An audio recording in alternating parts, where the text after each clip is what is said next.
Alright, what are some mistakes our dads make when growing up and with them and raising young men? I know personally the way I feel about my dad and how he raised me, how my parents did as a whole.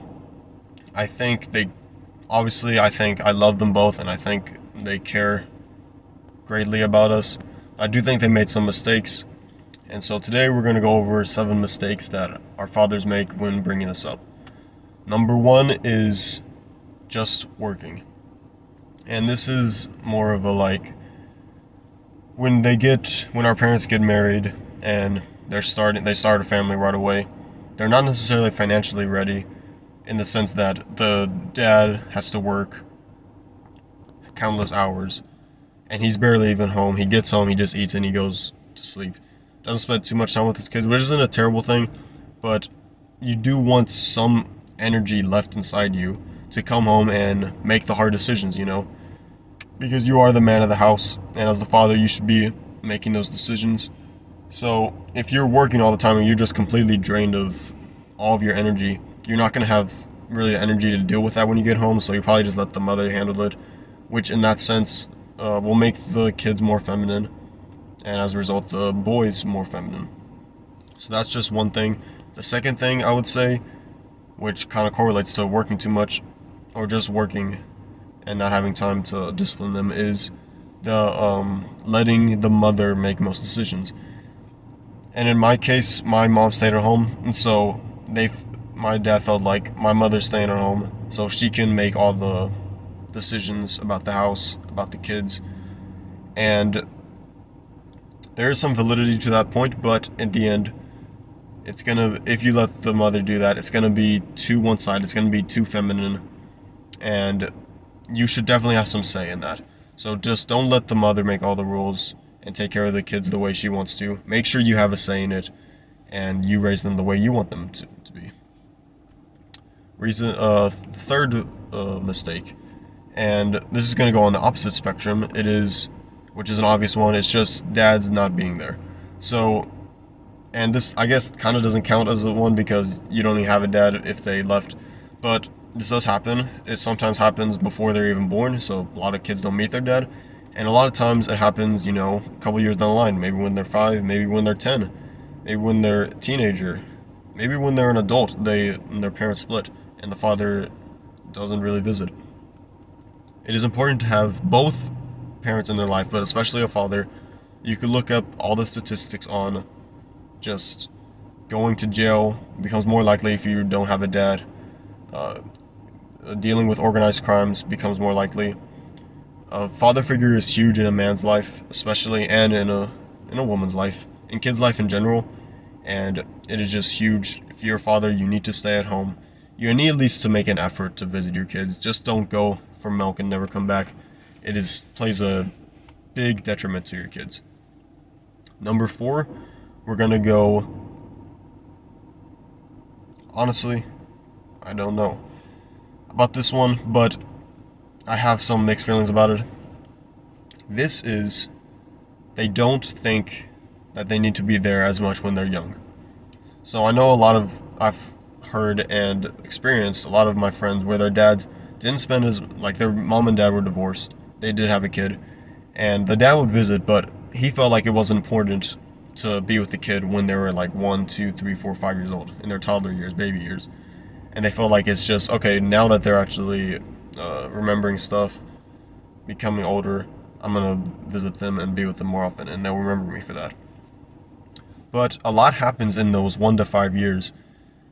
A lot of things like mannerisms, attitudes, and so you want to be there and cultivate the child when it's young.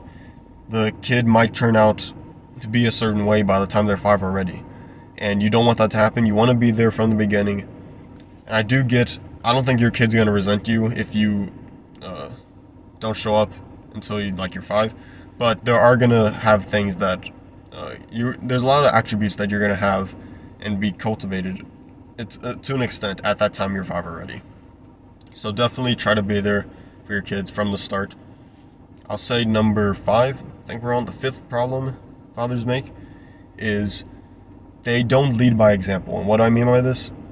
you know, as a man, if you want, or as a father, I should say, and you want your kids to do well in school, don't want them to complain, want them to be in shape, want them to eat healthy, don't want them eating candy all the time, well, then you should emulate that by not eating fast food and not having a belly. You know, as a man, that's what goes back to the one when you're working all the time. If you work all the time and you don't have time to get in the gym, okay, that's fine.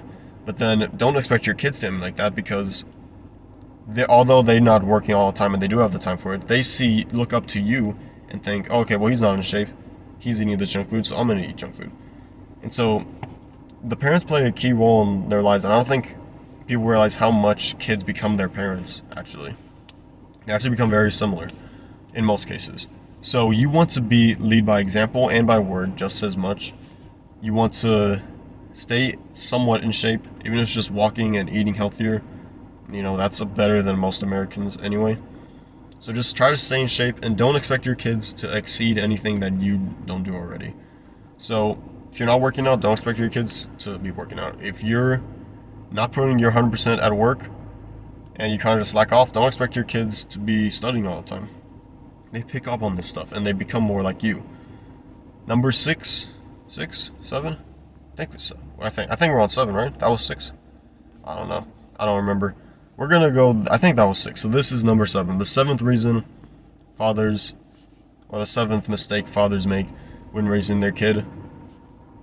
I think this is, when you hear it, it's not gonna be like, oh, that's so huge, but I think it's bigger than most people think. It plays a bigger role, a more subtle role, but it has a huge impact. And that is letting your emotions dictate your actions.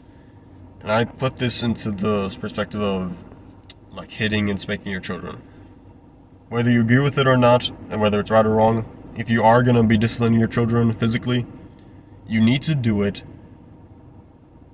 in a calm manner with no emotion behind it, because our kids are going to piss us off sometimes.